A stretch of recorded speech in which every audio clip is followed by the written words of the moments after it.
WNST, Towson, Baltimore, and Baltimore Positive. We are positively into the winter months here, and we're trying to cope with COVID, and we're trying to put the Maryland Crab Cake Tour back together. I would love to tell you that it's been a while since I had a crab cake, but I went to Costas the other day and had myself a crab cake there as I'm wearing my State Fair shirt. I got to get you an El Guapo shirt, Don. I have, I've misdiagnosed some things, but I waited too long to get onto El Guapo over in your neighborhood and the Carnitas over there. Maybe it was the plague and the Beaumont opening and whatever, but I've gotten on the El Guapo train. Just so you know, I am down with the delicious burrito tacos there. I'm telling you, we had meals there last week. We had the enchiladas and the fajitas, and we had some special soup that they had on the menu, and we even splurged and split a flan at the end of the meal. It was they sent out me of home this with flan world. A couple weeks ago. It was unbelievable. It's delicious. Really good flan. I mean, a different kind of flan, but very good. So yeah, I would say to folks, if you like Mexican food, check out El Guapo in Catonsville, because it is really outstanding food. And I just talk them into the margaritas is what I can do. Don, we do the Recon here every week. And, sometimes we've done some football and some sports and whatnot. For me, with where I am right now with COVID, and maybe this, and you know this from what I'm doing with Baltimore Positive and the Crab Cake Tour and what I want to do in the spring and pulling this whole thing together and go back and do 31 crab cakes in August.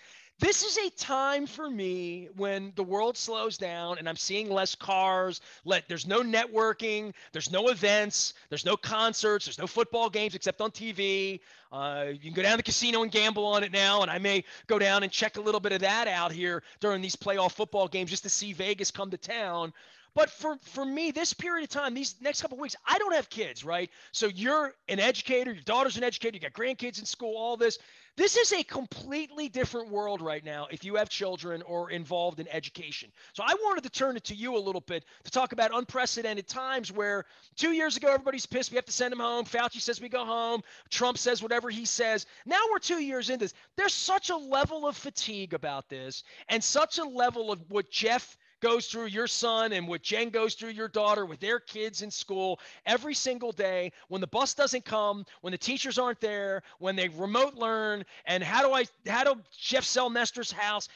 It's unbelievably thick in a way that Jen and I are just moving this week. That's all we have going on. But, man, if we had two kids in school right now in two different schools, Bill Cole comes on every week and talks about it. Todd Schuler comes on, my guest and my sponsors. This is a true cultural issue right now. It's a societal issue in the coming weeks, and it's not getting better as the hospitals fill up, man.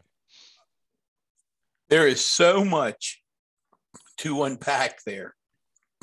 I think exhausting is the right word. And I think that exhaustion is playing out in many, many ways in the fabric of our society. I think it's playing out in terms of how folks are viewing elected officials. I think it's clearly impacted the presidency of Joe Biden. It is an incredible time. And there aren't a lot of easy answers, Nestor, to a lot of, let's take the school thing, for example. I feel it's hard to describe the empathy that I feel for parents and teachers and school administrators in trying to navigate what we hope is the end of this latest surge. I mean, I saw recently that the United Kingdom, Omicron appears to have peaked and is on its way down. I've spoken to a number of medical folks over the past week to 10 days. They all seem pretty confident that by the last week of January, the first week of February, we will be through this surge of Omicron. But it is unbelievably difficult. And I think in many ways, and I love teachers and have great respect for the Cheryl Boast of the world, who, president of MSEA and the work that they do. But I do think, and maybe we can grab Cheryl and have her come on and talk about this. I think one of the things that happened is I think teachers unions have to be very, very careful in this. And I think that Chicago is a great example.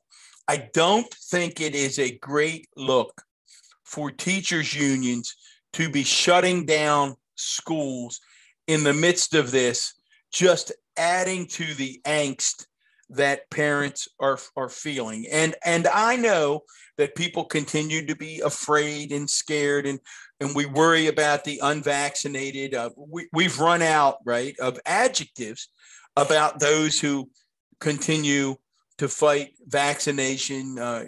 Djokovic and the Australian Open. I mean, I don't think any of us have words anymore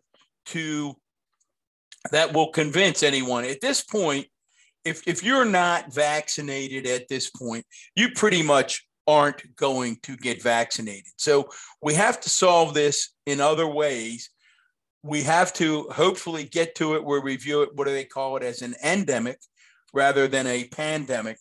But its impact is just so global. And if you just look at the United States and you look at the inaction in Congress and President Biden's inability because of several senators to be able to get the Build Back Better plan passed, which when you break out the parts of that, overwhelmingly popular among the American people. When you start to talk about what's in Build Back Better, whether it's Medicare coverage for seniors or universal pre-K, expansion of childcare, these things are very, very popular amongst the American public. By the way, my Congressman Kwesi Mfume sent me this, and I didn't keep it really to put it on the air. It's a pamphlet that came in the mail, right. But it's important legislation signed into law, and there was 2 pages here on, and this is, I live in the city. I'm about to move to the county, the American Rescue Plan,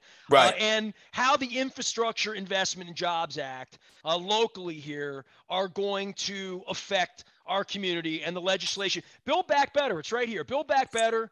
There it is. HR 5376.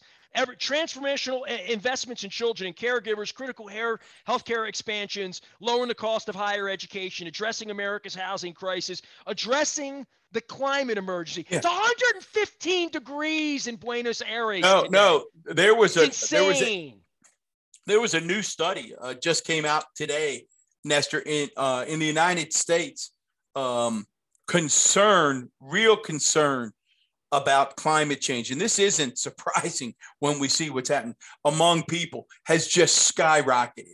So where would it affect more than water if a glacier breaks off? We have the Chesapeake Bay here. As you see the water over my shoulder, water level goes up 2 feet in Baltimore. We're done. I mean, the whole Eastern Shore, we're so susceptible because I learned this on Jeopardy, by the way, not Amy Schneider. It was more during the Matamodio era. But I learned that we have more waterfront land than any other state in the country. And you find that hard to believe, but go look at a map and go look at the waterways. We have more waterfront than anyone. And let's take Baltimore County. Baltimore County has 200 miles of waterfront. People are shocked by that. But, you grew up on the east side, the waterfront on the east side.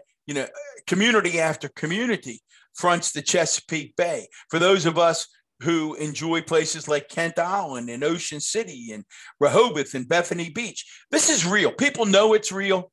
And the Koch brothers. Well, Chestertown had a real problem, right? Like I had Heather Mazier, and I'm going to get back. I got to get back with Heather Mazier. She's on the list, by the way. I'm going to reach to her. We're going to get a crab cake with her at some point. But, for me, this is going to be a home thing. Climate change is what moved me downtown 18 years ago. When your son Jeff sold my condo here, the reason I bought this condo was because of Isabel. And you remember everything about Isabel. You were involved in office with Jim Smith at that point, right? Yep. Well, I came on right after Isabel, right after Jim Smith had a heroic response that resonates to this day, showing folks how government can and should work because of the way Jim brought, as they refer to it, an all-of-government approach to that. But this malaise right now that's taking place, you mentioned those things in Congressman Mfume's annual report. I got it as well because you and I are in the same congressional district. And yeah, the American Recovery Act, the infrastructure bill, these are major, major accomplishments, but they're not resonating with the American people. And I think they're not resonating because of some very simple realities. Number one is inflation. Inflation is really a concern. Everyone has to acknowledge it.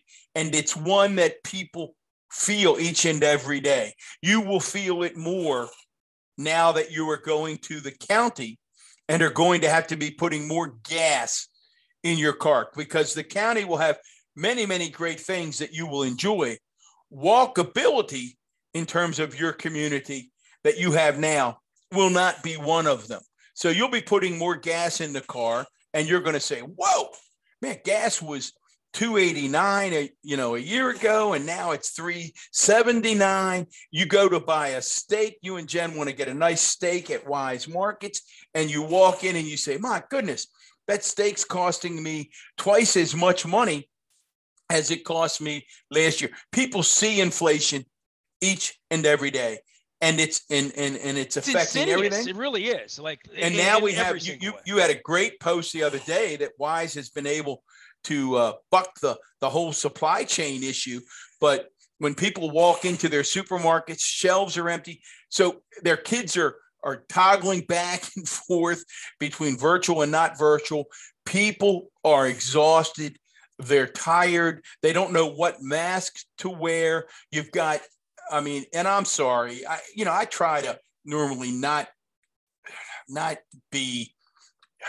use hyperbolic language and talking about people. But if there's a bigger moron in the United States than Rand Paul and guys like Roger Marshall, Rand Paul, as Fauci pointed out the other day, just raising millions off the pandemic. And as I've often said on this show, Nestor, vilifying doctors and science. I can't think of anything more batshit that's like out of a bad movie than watching. Who elects these people, and what do these people believe to send morons to Washington, D.C. to vilify people who've been involved in science for all of their 50 years, all their lives, decorated people, and the mediocrity of the men calling these people out is insane. I could not agree more. And it is the part that has to give us all pause. And that is this. Based on everything that we are reading today, if a presidential election were held tomorrow, if we were like Parliament, we said, dissolve the government, we're going to have an election in 2 weeks, Donald Trump would be reelected. I don't think anybody quibbles with that. That's a reality. And it can make us angry. It can make us all those things. But the reality is, you really think there are people that pulled Biden's lever last year that go back in and pull Trump's now? Yes, no doubt in my mind. Well, then we need to move to Canada. I don't know what else to say. I need to move to Canada if that's the case, because there's no hope for our society. There's no agenda. They ran a presidential campaign on nothing other than lies and hatred. There's no how we're going to build America back or make things better. It's we're rich, you're not, or we think we're rich, or we're white and we think we're part of the club.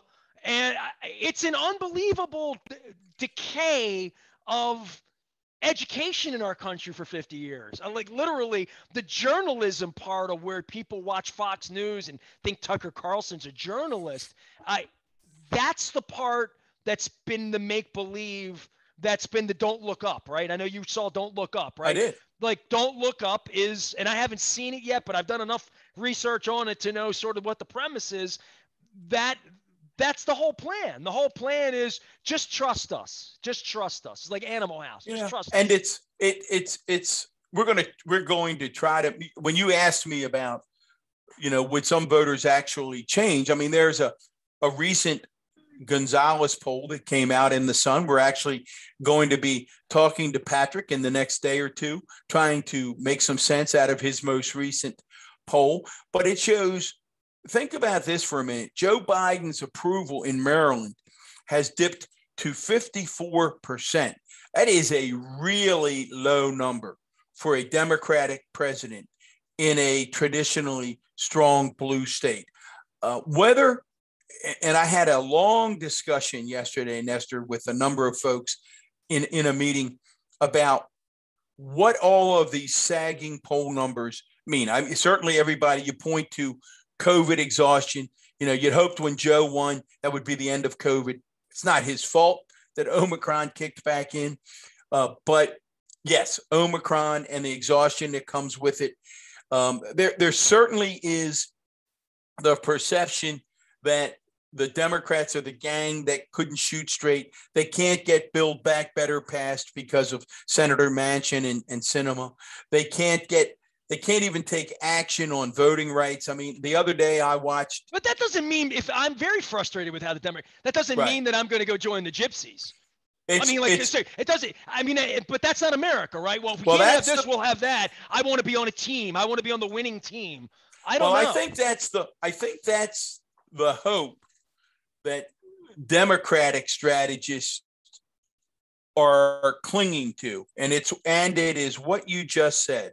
It's that right now, I can say I'm disappointed in Biden, and therefore his numbers drop, and they have crashed with independent voters. And we'll talk to Patrick about that. They've crashed with independent voters. What Democratic strategists will cling to is that if you have the opportunity to once again remind the American public of how exhausted they were and whether they want to revisit that exhaustion, that may reframe 2022 and 2024. And that's not happening right now. But the reason I would never vote for a Republican again has been the patent dishonesty about all of this over the last 15 months. I mean, not 15 months, really over the last 6-7 years. But it's I find it to be so dishonest. I mean, aside from the racism, aside from the money part of it and the Russian part of it and the dark politics part of it, and just people that have been elected where the machine guns are behind them, and that's the flag and the machine guns and the cross all at the same time. Yeah. That is something that I cannot identify with, that I've witnessed the dishonesty part of it. They could say, well, the Democrats, they don't get anything done, but they're on the right side of the fight for regular people in Dundalk and regular people in West Baltimore and regular people in Paradise. Yeah, and the regular people in Dundalk, as you mentioned, don't believe Democrats are on the right side of the fight. It's incredible. And that's going to be the challenge. I mean, you indicated, or you alluded to the fact that forget the last 6, 8, 10 years, forget going back to the fact that Trump accused the President Obama of not being born in the United States simply to gin up a base that he knew had deep racist beliefs, and he knew that they could get so passionate over that issue. Well, he certainly spent enough time in country clubs to understand that better than I ever understood that. Because when I walk the streets of Baltimore, when I walk the streets of New York, when I walk the streets of Chicago, when I'm on airplanes flying around the country, through the cornfields, wherever, I never sensed, maybe in Alabama, right? Maybe in those kinds of places, you always sense like a little different here, and it hasn't changed much. Maybe when I'm in Atlanta, I feel that a little bit more. But walking around America as I do, California, Florida, wherever, I sensed it was the exact opposite. I sensed that Obama getting elected and people seeing football players and entertainers and actors and politicians and leaders and thought leaders and people along all aspects of science and culture that would say, oh, we're integrated now.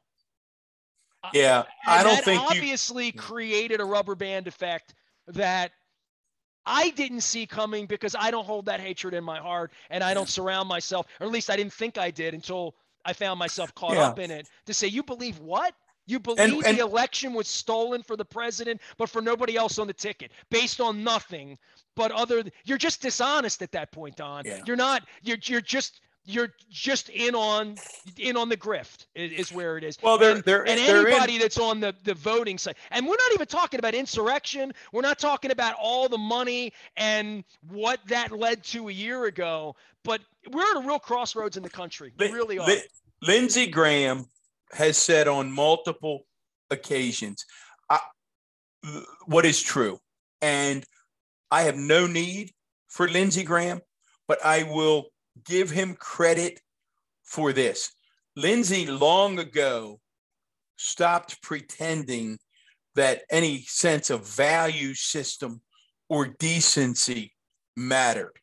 Lindsey has bottom lined moving forward this way. And he says it, I won't get the quote exactly right, but it's pretty darn close. Any future success of the Republican Party must be based upon its loyalty to Donald Trump. Lindsey Graham came out in the past few days and said he will never again vote for Mitch McConnell to be the leader of the Senate for Republicans if Mitch McConnell does not go down to Mar-a-Lago, kiss the ring, and make up. And Lindsey Graham has concluded that since Donald Trump has done such a powerful job of energizing that ugly side of the Republican base that's always been there, and we don't need to go over that. We talk about it all the time. He's done such a powerful job of energizing them that should they become lukewarm or walk away from the party, Republicans cannot function because they don't exist. There are no there's so many of them that broke the law a year ago this week, right? Yeah, there's but so many of them that were in on an insurrection, a coup. Yeah, I'm guessing. A coup attempt. Yeah, I'm guessing that we'll find out. You think McCarthy wants to give his phone up and come in and talk? No, because he was a part of it. Well, Josh because Hawley was the ringleader in on it. I think in McCarthy's case, it's because he will be very embarrassed of what he was saying to the president, of how brutally honest he was being to the president, about how un-American the president was being. And Kevin McCarthy cannot have it. Remember, Kevin McCarthy called the president's actions despicable. And then 2 weeks later, got the drift and got the memo and got on the plane. And many, many historians are pointing to that meeting 2 weeks later where Kevin went down and kissed the ring in Mar-a-Lago as the key turning point in American history, in that was the moment where the Republicans could have put a stake in the president's heart. Lindsey Graham and others appeared ready to do that. Kevin McCarthy read the room and said, my God, I'll never be speaker if I don't have the pat on the back from Donald J. Trump. And he went down and he said, I don't really care anymore about policy or values or the future of the country. I simply care about being the speaker, and therefore I need to go get back into bed with Donald J. Trump. Mike Pence, I mean, there's no that's where we are and coward than Mike Pence. And that's where we are. Mike Pence deal with the devil, right? Is to say, I'm in on it. And then they tried to kill him and he can't even talk about it. Yeah, and they're going to find out. I mean, and the Pence team is going to find out that there's no future for Mike Pence, no matter how much he tries to kiss and make up, because he was painted as the enemy. Listen, the political angling from Pompeo and all these guys that think they're going to be president. Hogan, I mean, you want to get in on it. Get Uncle Larry in on this. Uncle Larry is, well, I don't really condone what Mr. Trump does, but I have no comment on it. And, there's 49 other people to bicker with, 99 other people to bicker with if I were to run for the Senate. The Hogan's path is going to be interesting because he really thinks he can come in and be the guy once Trump goes to prison or dies or wherever, he'll be the next one up. Whether that's in 26, 28, 30, Hogan just thinks like there's going to come a point where the Chris Christie, John Kasich, Mitt Romney, Republican classic is going to come back into vogue. Yeah. And as long as you didn't vilify Trump, even though he deserves it, of course, wink, wink, I don't really endorse that sort of thing, but vote for me. I'm trying to figure out what the next rail of the Republican Party is when it's not Andy Harris and these batshit people, but when it's somebody that is Michael Steele, when it is somebody that is a legitimate I don't think our good buddy Republican. No, I think our good friend Michael Steele was pretty clear when he decided not to run for governor in the state of Maryland. Doesn't make him a Democrat, though. We'll get Michael on. No, he's not a Democrat. He speaks on. Then what is folks, he? Then how does he vote? Does he vote for Ronald Reagan too, like Hogan did? Right now, in his case, he became part of the Lincoln Project. So I think I'd have to go back and check. I think Michael Steele actually voted for Joe Biden because he thought it was important to cut the head of the snake off. But Larry Hogan's path is going to be interesting. And again, we are going to be exploring this with Patrick Gonzalez of Gonzalez Research, that Larry Hogan has truly found the sweet spot. And to those of us who are, dyed-in-the-wool Democrats, it's a head scratcher, but I always tip my hat to the governor in that his poll numbers have never wavered. And in this most recent Gonzalez Research poll, his support, where he's north of 70%, mind-boggling for a governor entering his final year of a term, mind-boggling support, actually stronger among Democrats. Larry Hogan's issue would not be because of this image that he has created. Whether it's true or not, I'll let others debate that, but he has certainly perceived as this sort of bipartisan consensus builder. And he does it masterfully by just rolling out an occasional policy idea that no one cannot like. Like the most recent one is, I'm going to ask the General Assembly to get rid of the state income tax for retirees in the state of Maryland. Well, who doesn't like that? They like that in Dundalk. Mohler likes that, and he's a They Democrat. like that in Cumberland. They like that in Catonsville. It's hard to be, and Larry Hogan and his team have mastered that. He has not hesitated. He's one of the few Republicans across the country who has not hesitated and didn't hesitate from the beginning. He did not put his finger in the wind about Donald Trump.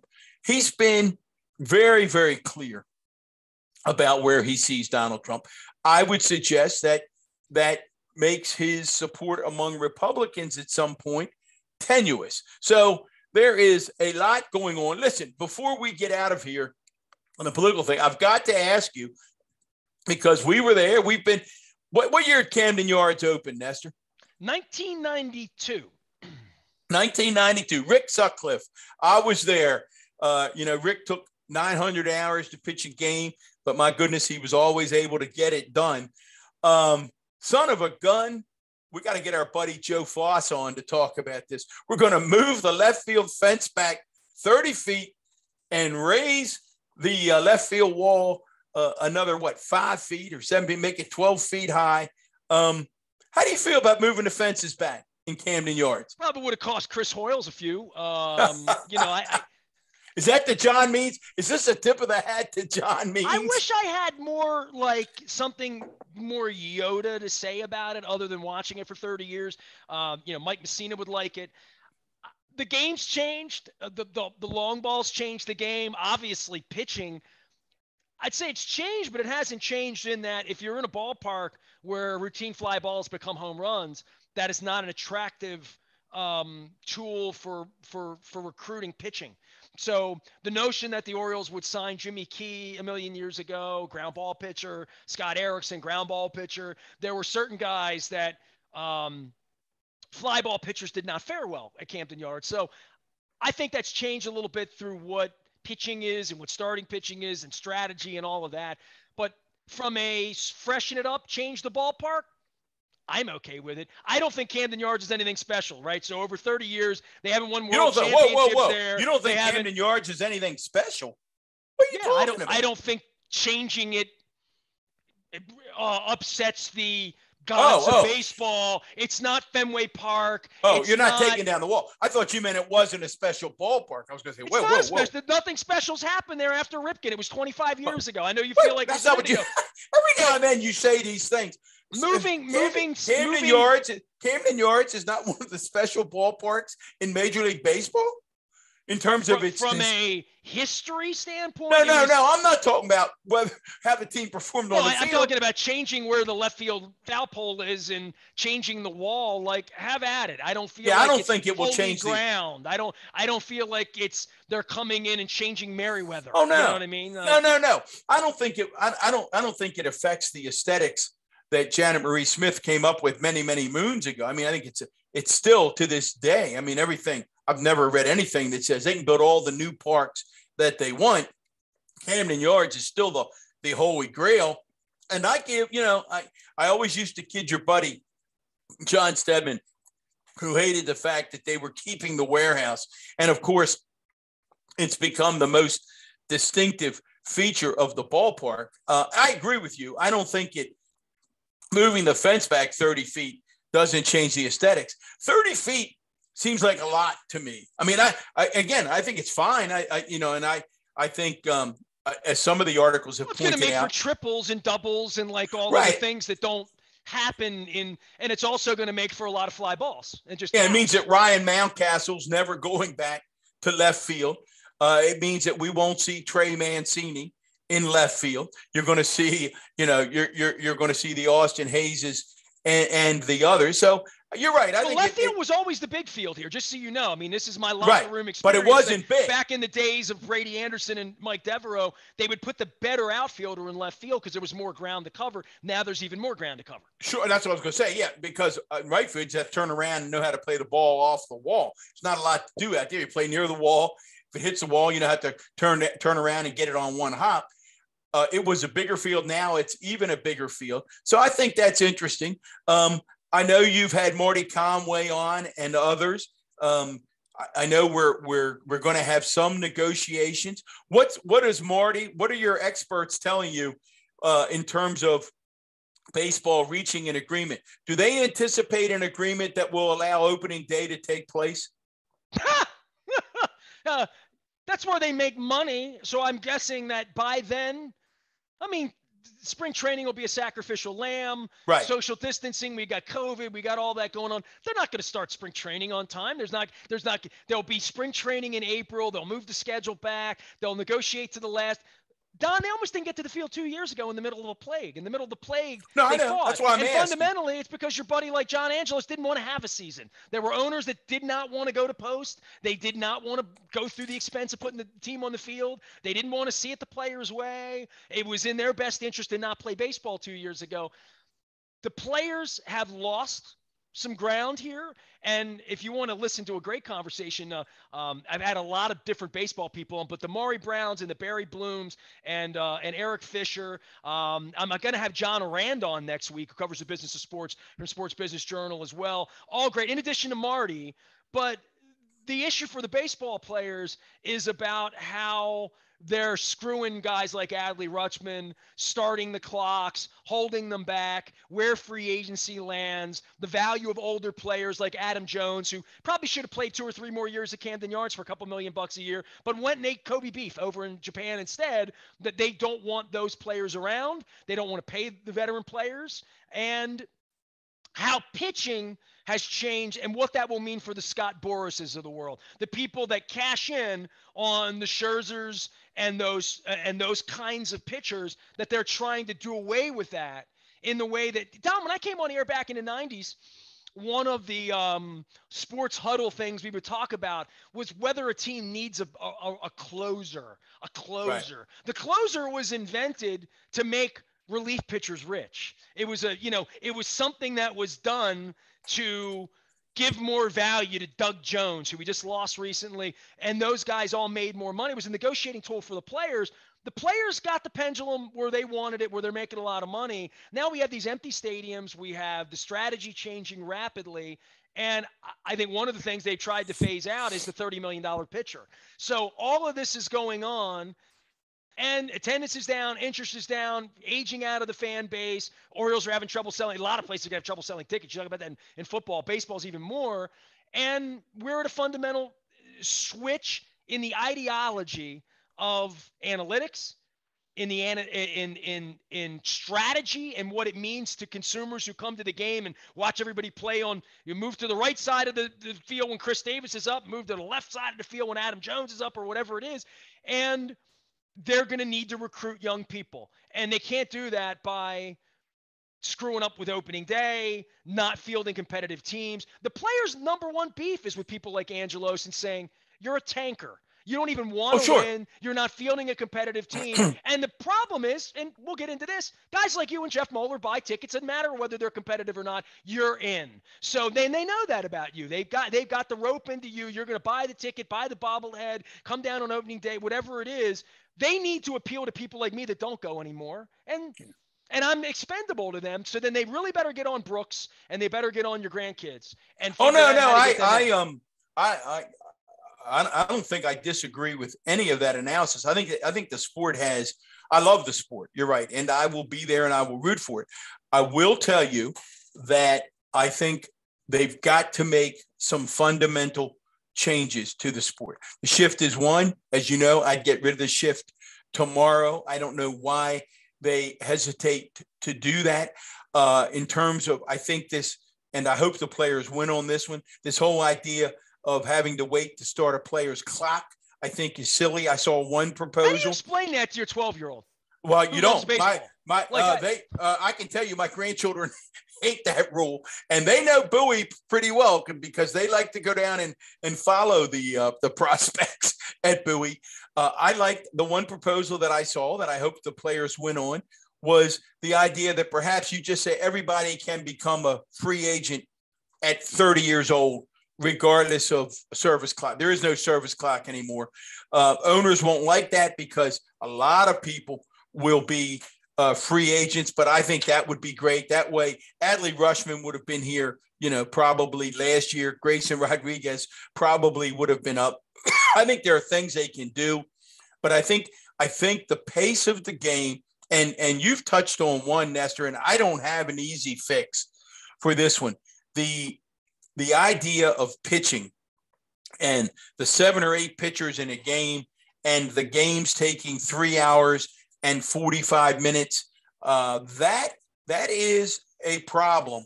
And I'm not sure. Well, there's nobody there to solve it. There's no. I don't know how to. In the room. Remember, Bowie Kuhn would say, "I serve as the commissioner in the best interests of the game." Right? Do you remember all that bullshit that they used to give us back in the 70s? There's no best interest of the game. There really isn't. And the people that I've had on. And last week, I had a great conversation with my dear friend from USA Baseball Weekly, the writer in residence. And Tim and I were talking about this last week, and he knew Manfred 30 years ago. There's always been a question as to whether Manfred loves baseball, loves baseball, or whether he's a lawyer who has been involved in the business for 30 years. And, I would question whether Roger Goodell loves football at this point. He runs the business. But at some point, John Madden needs to be around and saying, hey, there's a game out here. Don't screw it up. Don't screw the game up. And there's no caretaker for the game of baseball right now, other than maybe Buck Showalter with the Mets. No, I think it's an issue. I remain hopeful. We'll see. There are things obviously going on. Those of us who love the sport and love the Baltimore Orioles are going to follow the negotiations pretty closely in terms of stadium leases, same way we are with the Ravens. So there's going to be a lot that's happening. Well, I'm fascinated by what the Angelos people are really going to need and ask for, and what they could get in Nashville, what the next owner could get. But more than that, the thing that's convoluted baseball have been the Cubs and the Braves getting communities.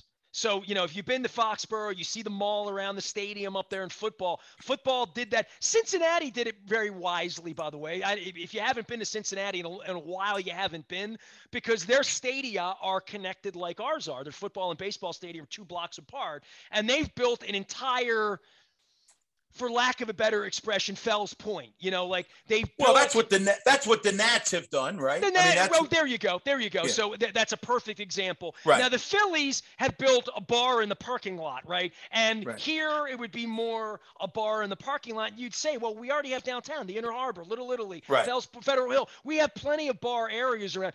But the Orioles don't own that, and MLB doesn't drink on that. They don't make any money from sliders or pickles. The Orioles have always wanted to put sliders and pickles out of business because they make too much money across the street. So they want to be pickles and sliders. So in Atlanta, they created a world where that happens. In Boston, they sold off streets around there, Yawkey Way and all of that official Red Sox merchandise.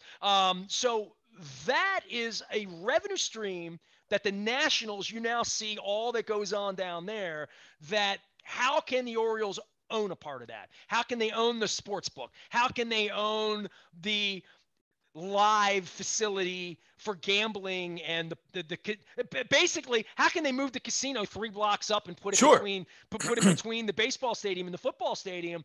That's sort of the future. That's what Nashville would do. If Nashville stole the Orioles or the A's or Tampa or Montreal or any of these people are going to get involved in the next round of this, they are going to have to provide something that isn't a 30-year-old stadium that old guys like you like, but that the young kids come out and say, this is where I want to be. This is no doubt about it.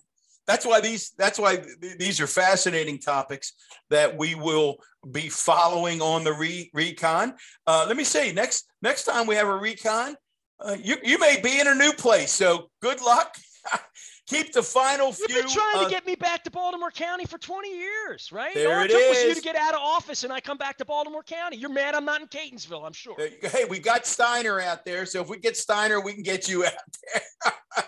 Well, I mean, to me, and I want to be clear because this is the Recon and this is the time where I guess somebody will say, oh, you're Baltimore positive and you're moving to the county. It just turned out to be we looked at Anne Arundel County. We looked all over the city. We didn't have, well, I need to be in Howard County, all right? We looked in Howard County. We almost, our second choice was right by Meriwether because of the concerts, and we almost made that happen. Our third choice was Catonsville, by the way. We were over in your neck of the woods.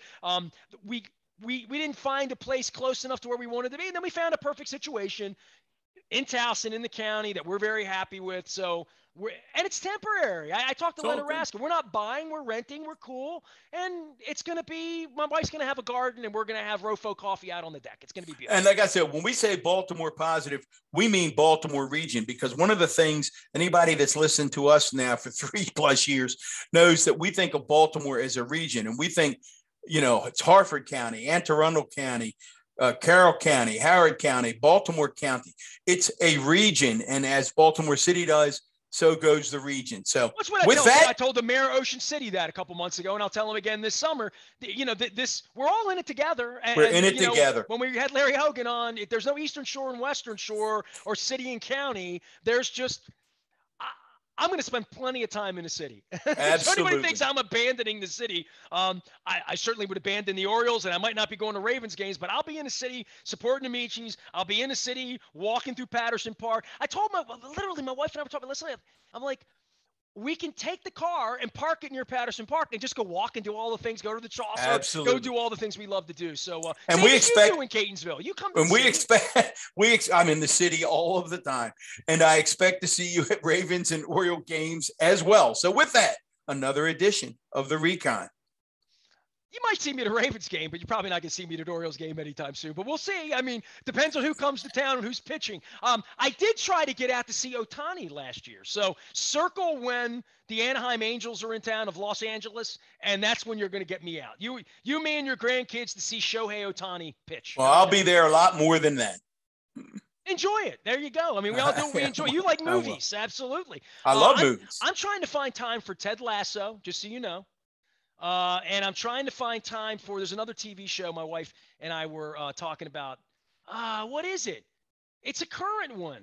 Oh, Sex in the City, the updated one. How about that? And just like that, it's actually, I actually texted our buddy Max Weiss the other night, and I said, do I have to turn in my man card when I tell you this? But I am really enjoying the revamped Sex in the City, which is known as, Really? and just like, I'm glad I talked to you about this because I want to do it. I wanted to. I watched all the episodes. I mean, I was a Sex in the City person. I watched it. It's really about grief and aging. And I think, and Linda agrees with me, I think they are doing a masterful job at taking a deep dive into grief and a deep dive in what it means to get older in a young society. I think it's terrific. So I think you know what I think about Ted Lasso. That's a hell of a statement. You brought me in. You've now got me addicted to my first TV show in the county. How about that? And you know that I think that Ted Lasso is in the Hall of Fame. It's as good a and for folks who thought that the first season of Ted Lasso was fun, but it was a little too popcorny, a little too cotton candy-ish. The second season it's still a comedy, but much deeper themes. And the 2 seasons of Lasso, particularly the Christmas episode in the second season of Ted Lasso, I believe will become an annual must-see for anybody. It's a terrific series. Don Mohler, extended version of the Recon. It's all brought to you by our friends at State Fair and El Guapo and the Beaumont and our friends at Fadley's. We're going to get back down for some crab cakes and some mac and cheese down in Lexington, Mark. We're hoping to get the Maryland crab cake tour back out on the road again so I can start having some proper crab cakes and we can start gathering with friends. We're hoping to do that beginning in February. We'll kick that off at Nacho Mama's, where I have some salsa and some chips in my refrigerator and a leftover burrilla quesadilla. So we are eating well around here. I'm not gaining weight because I'm doing too much running as we make our move here. Big shout out to Jeff Mohler from Mohler and Gary Realty for joining us last week as well and for selling our home this week. Don, I'll see you in the county. How about that? There we go. I am Nestor. We are WNST, AM 1570, on behalf of former Baltimore County Executive Don Mohler, my partner in crime, just not at baseball games, but always at football games. We are BaltimorePositive.com.